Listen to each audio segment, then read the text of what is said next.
درنو لیدونکو سلامونه او ښې چارې. زه ډاکټر بهیج عثماني یم. یو چا پوښتلی یم چې ماشومان مې خبرو ته غوږ نه نیسي. کوم څه چې زه ورته وایم پروا یې نه لري. زما ارزښتونه ورته ارزښتونه نه ښکاري. اصلاً په کیسه کې یې نه دي. څه باید وکړم؟ که تاسو هم له ورته ستونزې سره مخامخ یئ او په خپلو ماشومانو یا لمسیانو اغیز نه لرئ، نو زما لنډ ځواب به دا وي چې ورسره نږدې او د زړه اړیکه جوړه کړئ. له نږدې، ژورې او د زړه له اړیکې پرته پر هیڅ چا، حتی پر خپلو اولادونو اغیز نشئ لرلی او خبرې، کارونه او ارزښتونه مو ورته بابیزه ښکاري. نږدې، ژورې او له زړه اړیکې دوه شیانو ته اړتیا لري. لومړی وخت او دوهم فعاله اورېدنه. په ډیری هیوادونو کې د ژوند شرایط دومره سخت شوي چې اکثراً مور و پلار دواړه کار کوي. ماښام چې ستړي ستومانه کور ته راشي، له ماشومانو سره د وخت تیرولو انرژي او مطره ورسره نه وي. د اونۍ په پای ورځو کې چې د کورنۍ ټول غړي سره یو ځای وي، خواله رسنۍ او ډیجیټل بوختیاوې د ماشومانو او ځوانانو ترمنځ د یوازیتوب احساس لا پیاوړی وي. هغوی چې په افغانستان یا ورته هیوادونو کې ژوند کوي او پریمانه وخت لري، ډیری یې بیا په دې نه پوهیږي چې له خپلو اولادونو سره یې څه ډول تیر کړي. اسانه لار یې دا ده چې له 20 دقیقو څخه یې پیل کړئ. هره ورځ یوازې 20 دقیقې له خپلو ماشومانو سره په هغو کارونو تیرې کړئ چې د هغوی خوښیږي. دا وخت باید یوازې د یو ځای تیرولو لپاره وي. نه به پکې امرونه وي، نه پوښتنې، نه لارښوونې، نه زده کړه او نه سمونې. د بیلګې په توګه په دې وخت کې چې تاسو له خپلو اولادونو سره یوه لوبه کوئ، هغوی غالۍ کوي. ورسره غالۍ وکړئ. د هغوی چلند ته نوی چوکاټ ورکړئ. وینم چې د لوبې قانون دې بدل کړ. زه به هم ستا غوندې ولوبېږم. په دې ځانګړي 20 دقیقې وخت کې د خبرو پر ځای څو ځله ډیر اورېدل وکړئ. اړیکې وخت غواړي. توپیر نه کوي چې ماشوم مو څو کلن دی. همدا نن یې پیل کړئ. هره ورځ خپلو ماشومانو ته 20 دقیقې وخت ځانګړی کړئ. څومره چې ډیر وخت ورکوئ، په هماغه کچ به یو بل ته نږدې کیږئ او اړیکه به مو د پوخوالي او ژوروالي خواته درومي.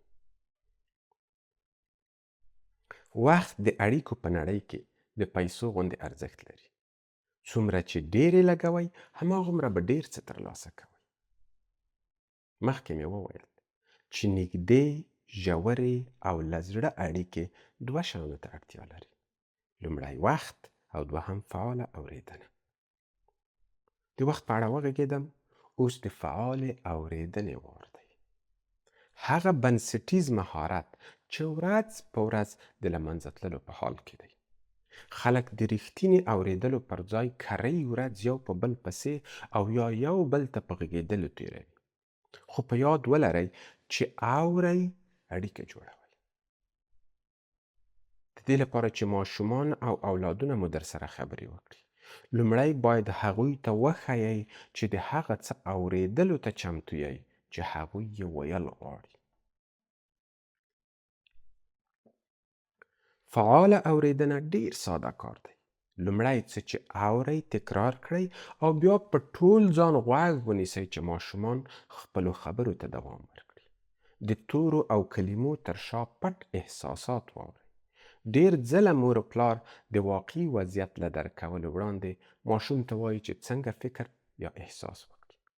دا کار د مور پلار او اولادونو ترمنځ د خبرو اړیکه له منځه وړي او دا احتمال را کموي چې ماشوم به بیا راځي او در سره به د زړه خواله کوي. د بیلګې په توګه زوی کور ته راځي او وایي غواړم سندرغاړی شم. پلار به دې څه وایي؟ پوهیږم چې څه به وایي. څو چې په دې کور کې ژوند کوي، سندرې نشي بللی. دا ډول چلن او خبرې اترې پر جګړې پای ته رسیږي. مناسبه پایله نه لري.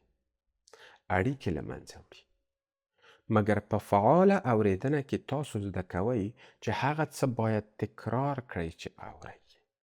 مثلا په همدې بیلګه کې ښه ته غواړې سندرغاړی شې، بیا پوره چوپ شئ چې ماشوم وغږیږي او څه چې وایي د تورو او کلمو تر شا احساساتو ته یې جدي پام وکړئ. هغه کیدای شي ووایي زما نور ملګري هم غواړي چې سندرې ووایي. نه پوهیږم چې د هغوی پلرونه به څه وایي، خو زما دریځ معلوم دی. زه د چا پروا نه لرم چې څه کوي څه نه کوي، مګر تر هغو چې زما په کور کې ژوند کوي ته سندرې نشې بللای. که هغوی له پله ځان غورځوي آیا ته هم دا کار کوې؟ د دې ډول خبرو اترو پای جګړه وي، او که ماشوم کوچنی وي په شا او له خپلې خبرې تیریږي، مګر داغ او ناوړه اغیزې د تل لپاره د ده په مغزو کې پاتیږي. په فعاله اورېدنه کې څه چې اورئ تکرار کړئ.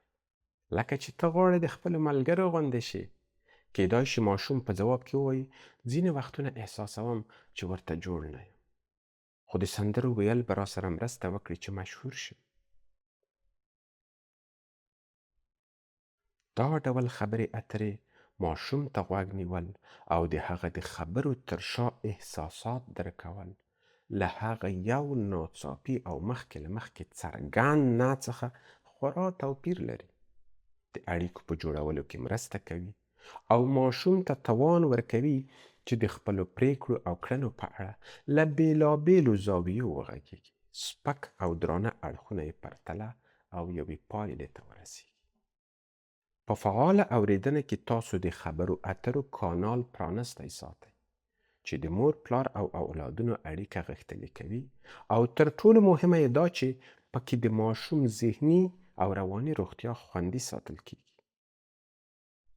په مخکنۍ بلګه کې ممکن د پلار او ماشوم خبرې تر نیم ساعت پورې وغځېږي.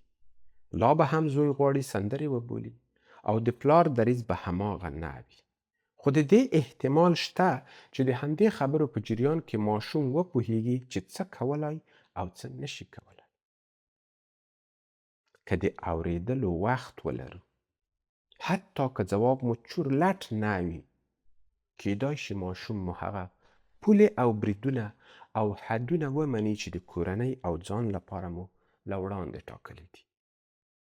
دا چې دا حدونه او بریدونه به تر کومه ځایه سم یا ناسم وي بشپړ بیل بحث دی. لنډه دا چې وخت او اورېدل ستاسو او اولادونو ترمنځ اړیکه په جادویي ډول ښه کوي. په دې هیله چې ښه اورېدونکي شئ. تر بیا.